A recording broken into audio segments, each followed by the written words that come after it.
네, 프로의 시사원으로 이어가겠습니다. LSK 파트너스 윤여민 이사 모셨습니다. 이사님 어서 오십시오. 네, 안녕하십니까. 네, 주제 함께 알아보겠습니다. 네, 삼성닉스가 신고가를 계속해서 내고 있는 상황 속에서 파운드리도 반등 신호가 나왔을까요? 네, 이 부분 점검을 해드리도록 하겠습니다. 앞에서 저희가 지금 방송 들어가기 전에 맥쿼리 레포트 얘기를 하고 있었습니다. 네, 네. 어마어마한 또 삼성과 하이닉스에 대한 목표 주가 제시가 나왔는데 이러다 뭐 40만 전자도 나올 것 같고 서로 뭐 이렇게 경쟁하는 분위기에서 지금 아이비 쪽에서 목표 주가를 상향하고 있는데 하이닉스에 대해서도 170만 원의 네, 목표가가 제시가 되고 있는 그런 상황입니다. 너무 또 꿈의 숫자인데 이게 또 현실화 계속 되고 하니까 저희 좀 경이로운 시각으로 보고 있는 상황인데 비교를 조금 해볼까요? 네, 삼전과 하이닉스 뭐가 다르고 뭐가 같을까요? 일단은 말씀하셨던 것처럼 이제 맥쿼리 증권에서 좀 목표치 상향이 나왔는데 사실은 이제 어제부터 또 시작됐죠. 글로벌 IB 측에서 목표가 상향에 대한 부분들. 네. CT, 뭐 JP모건 여기에 이제 맥쿼리까지 일단 조금 더 기다리다 보면은 뭐 UBS라든지 뭐 이렇게 나오지 않을까 생각을 하는데 일단은 삼성전자랑 SK하이닉스 같은 경우는 분명히 포인트는 좀 다른 부분이 있다라고 네. 좀 말씀을 드려야 될 것 같은데 일단은 삼성전자 같은 경우는 이제 HBM에 관련된 부분에 있어서 어떻게 보면 이제 마켓 시어에 대한 부분을 좀 어느 정도 뺏어오는 좀 그런 포션이 있다라고 좀 생각이 들고 있고요. 그러다 보니까 이제 메모리 시장의 어떤 훈풍에 더해서 어떤 HBM 시장의 개화에 좀 어느 정도 제가 볼 때는 좀 그 흐름을 탈 수 있는 좀 그런 포지션으로 조금씩은 이제 회복이 되고 있는 부분뿐만 아니라 네. 파운드리라든지 시스템 LSI 같은 어떻게 보면 비메모리 사업부에 대한 어떤 제가 볼 때 역량도 좀 제가 볼 때는 체크가 되고 있다라고 좀 말씀을 드릴 수 있을 것 같습니다. 그러다 보니까 이제 삼성전자 같은 경우는 어떻게 보면 이제 전통적인 메모리의 어떤 회사라기보다는 종합 반도체로서 메모리뿐만 아니라 파운드리까지도 좀 같이 볼 수 있는 좀 그러한 모멘텀으로 봐야 되지 않나 생각을 하고 있고 여기에 비해서 이제 SK하이닉스 같은 경우는 어떻게 보면 이제 메모리 퓨어 플레이어라고 좀 볼 수 있는 부분이라고 좀 말씀드릴 수 있을 것 같고 어제 이제 뭐 메타, AMD 공급 계약 나왔을 때도 지금 이제 메타 같은 경우는 이제 엔비디아뿐만 아니라 AMD까지도 GPU를 다 제가 볼 때 선점을 해가는 좀 네. 그러한 좀 빅테크라 볼 수 있을 것 같은데 결국 그런 상황에서 AMD가 GPU를 아무래도 공급을 하는 과정에서 HBM을 어떤 걸 쓸까라는 부분에 있어서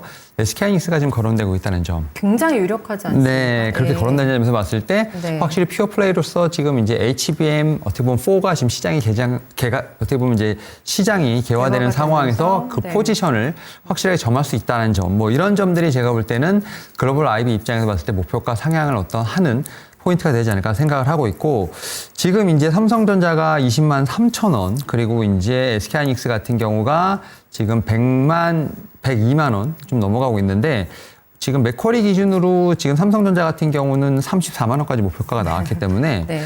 현재 어떤 주가 기준에서 봤을 때는 러프하게 한 70% 이상 지금 업사이드가 있는 상황이고 SK하이닉스 같은 경우도 70% 이상 지금 업사이드가 있는 상황이기 때문에 이렇게 대형주가 업사이드가 계속 올라간다는 것은 제가 볼 땐 지금 뭐 우리나라 대한민국 역사상 좀 없는 정말 이례적인 처음 이례적인 보는 상황이 일이죠. 좀 계속 예. 나오고 있는 상황이고 네. 이렇게 두 반도체 섹터에서 대장주들이 목표가가 상향이 올라간다는 것은 그만큼 이제 밑에 단에 있는 뭐 반도체 소부장의 길도 열어주는 좀 그러한 어떤 상황이 펼쳐지고 있지 않나 생각하고 있습니다. 네.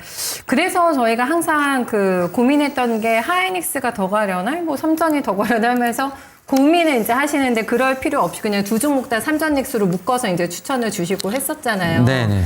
그런데 이제 궁금한 게 이 두 종목의 지원군이 바뀌나? 아니면은 계속 외국인의 수급을 받을 수가 있을까? 최근에 외국인들이 빼는데도 주가는 가고 있잖아요. 그러니까 지금 최근에 수급을 보게 된다라고 네. 하면 지금 이제 개인 투자분들의 어떤 매도세가 좀 나오는 부분들. 근데 그런 부분들은 오히려 이제 금융 투자 쪽에서의 어떤 ETF 매수로서 제가 볼 때 어느 정도 치환되는 좀 그런 부분이 있다라고 좀 생각이 들기 때문에 네. 개인 투자분들은 오히려 기관의 매수세에 좀 편승하는 부분이 있다. 다만 이제 외국인들 같은 경우는 조금 자금의 어떤 이 분류를 해봐야 될 것 같은데 액티브 자금들은 사실은 다 엑시트한 게 맞다.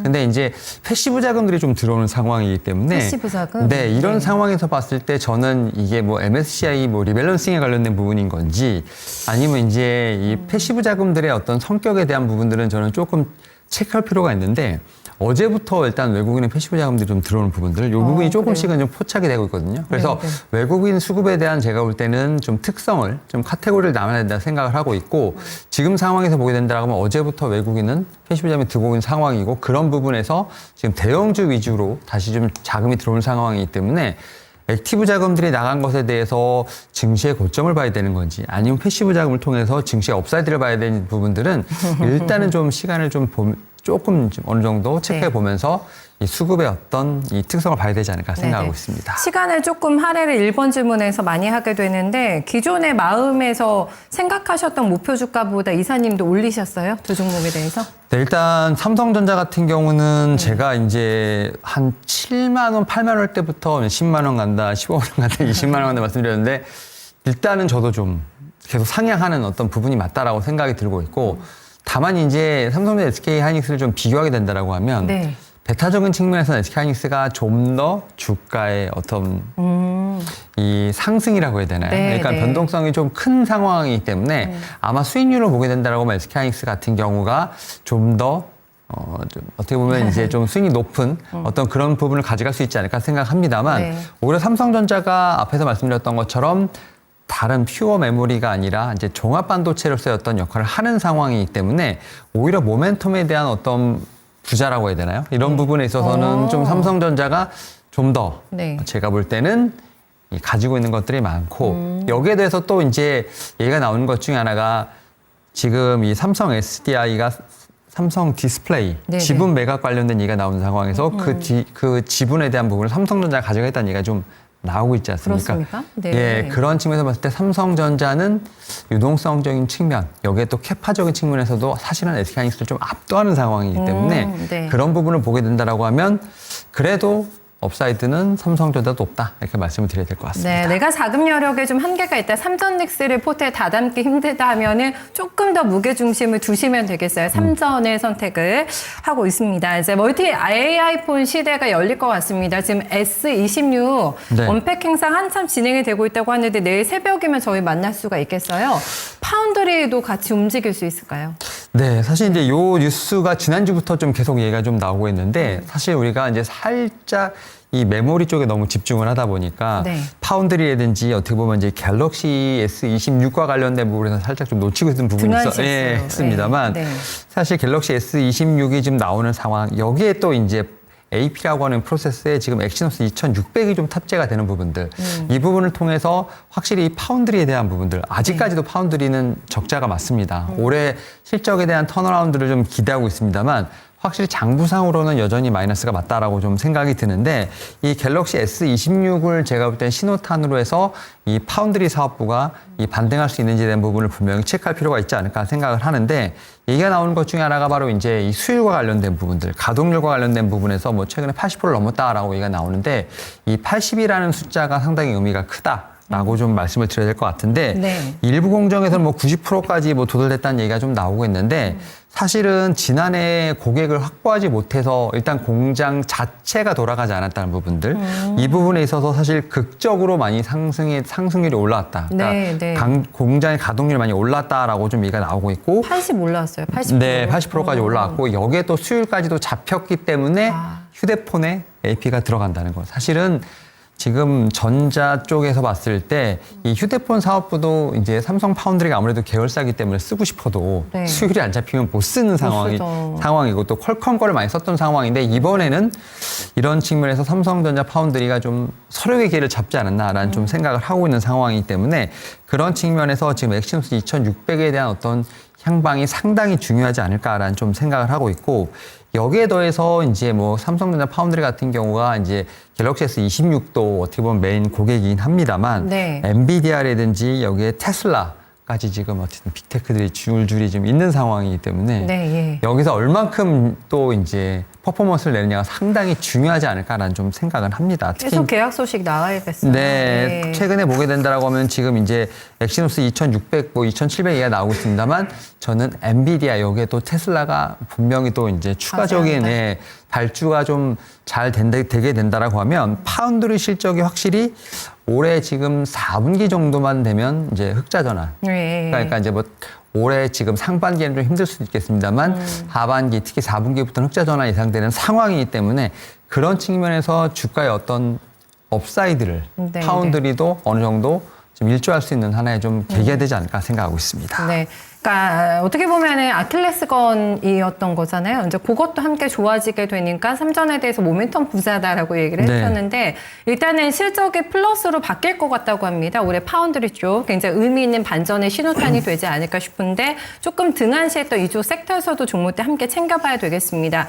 잘 나가고 있는 메모리 쪽에서 종목들을 포모를 느끼지 않으려면 더 사 모아야 되나? 이쪽에서 좀 소외됐던 종목들을 사야 되나? 얘기 듣다 보니까 고민되거든요. 탑픽 어떤 거 가지고 오셨어요? 네, 일단은 이제 메모리 쪽과 관련된 종목들 중에서 소부장이라고 할 수 있는 부분들, 특히 장비 같은 경우는 좀 아웃퍼폼이 좀 많이 나왔다라고 한다면 오히려 이제 이 파운드리 쪽과 관련돼 있으면서 제가 볼 때는 아직까지 좀 주가 자체를 봤을 때는 상대적으로 반도체 소부장보다 낮은 종목들이 좀 있다라고 좀 말씀드릴 수 있을 것 같은데요. 그 중에 하나 바로 이제 디자인하우스 쪽에 대한 어떤 종목들이 아닐까 생각을 네. 합니다. 특히 그래서 저는 이제 오늘 가온칩스를 이제 좀 토픽으로 갖고 왔는데 확실히 디자인하우스 같은 경우는 이 파운드리 자체 특히 작년부터 사실 작년 적자가 좀 심하다 보니까 네. 디자인하우스 같은 경우도 작년에 좀 상당히 좀 힘들었던 것이 사실이라고 맞아요. 좀 네. 말씀을 드릴 수 있을 것 같고 네. 그러다 보니까 이제 파운드리가 반등하는 측면에서 지금 디자인하우스도 어떻게 보면 생태계 자체가 업황에 올라올 수밖에 없는 그런 상황으로 가고 있지 않나라고 좀 생각을 합니다. 네. 결국 이제 삼성 파운드리 쪽에서 프로젝트가